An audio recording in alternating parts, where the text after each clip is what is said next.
Right. I think that all of us, or many of us, have an interesting and a feel-good story to tell about record vinyls. Because, you know, there was a time where listening to music on your own time and kicking back was the only way to do it, was to listen to a record. And, of course, they were replaced by CDs, and the world has changed so much since streaming now, recently as well. We were just laughing now. This, like, It's a Love thing, Robin Peters. It should be on vinyl, man. It just carries that. But anyway, out now on vinyl. Out now on vinyl. But fast forward to 2019, people are actually now hurrying back to get those classics and contemporary music on vinyl. You know, I think talk about the vinyl doing a complete 360. You know, it's a complete spin, man. 360, check it out.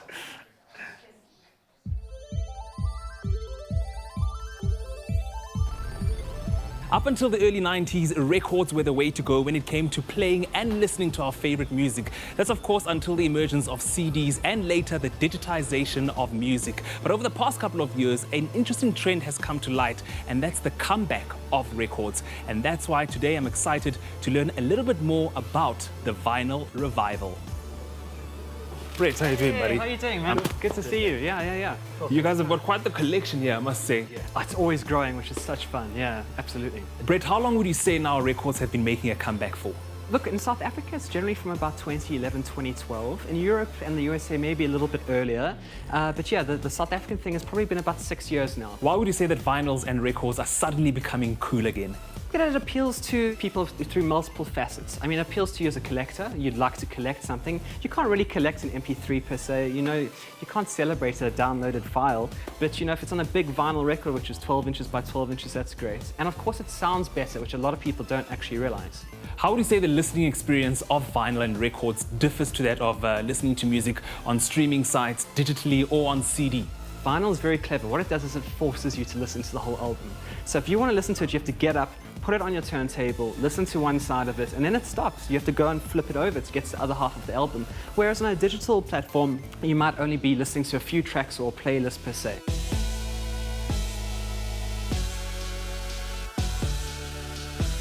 Like I mentioned earlier, you guys have an elaborate collection of vinyls in here. Where do you source them from? We literally source them from all over the world. We try and support the local record labels wherever possible. So if it's released in South Africa, we'll try and get hold of it. We buy pre-owned collections from literally all over South Africa. We're driving around a lot. What are your best sellers genre-wise? It's actually South African genres like Kwaito, which is really starting to take off a lot.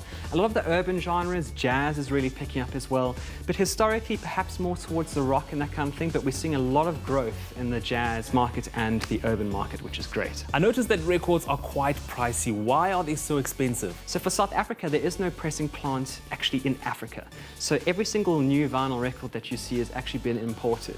It's quite a process, and as a result, and all of that shipping, it makes it quite expensive.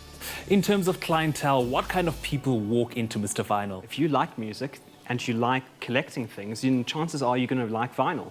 So as a result, I mean, we've got 13, 14-year-old kids who will come in here with their parents, and also, you know, older guys who would be listening to sort of jazz or classical music and that kind of thing. You're a DJ yourself, so I'm assuming that you're a collector.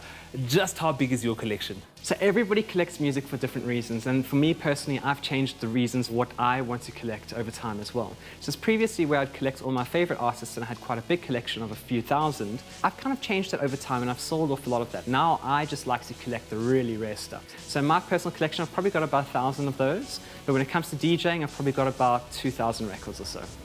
I noticed that you also have a little collection of cassettes. Are those popular as well? They have been making a bit of a comeback in terms of people wanting to collect a sort of full spectrum of different music mediums for their particular favorite artist. Here at Mr. Vinyl, you're not just about selling records, but you also refurbish old turntables. Tell me more about that. So we find these old turntables which have just sat neglected in an old garage or something like that, and we actually have a technician with us, Luke, who fixes up turntables, and we fully service them up, we get them all sorted out, and we get them on the shelves, and we can sell them fairly cheaply and get people up and running in this whole sort of vinyl thing as cheaply and as quickly as possible. So Luke, you are the guy responsible for refurbishing old turntables. So what's the first thing you do when you get a broken or old turntable? Well, first off, we got to take it apart to make sure that it can be fixed, you know. It's no sense putting all the work in and then, you know, it doesn't work out. And yeah, generally you find that it's been butchered by some people, you know, parts stolen from it and that sort of thing. And you've got to end up sourcing parts for it. And that's part of the fun, actually. Where do you find these record players? Do people drop them off? Do you look for them? Oh, all over the show. Eh? So I go all over the country looking for them. And generally, it's in the least expected places that you find these things hiding. If I'm looking to get into collecting vinyls, I obviously need a turntable. How would a first-time turntable buyer go about acquiring one? The easiest way to start is with your family, because they might have this hiding in their garage or their attic or something. And you can always bring that to me and I can get it going for you. And it'll be much cheaper than buying a brand new turntable. What an awesome time I had here today discovering the gem that is Mr. Vinyl and of course learning so much about records and turntables. Having said that, I definitely think this is a hobby I shall be taking up very soon.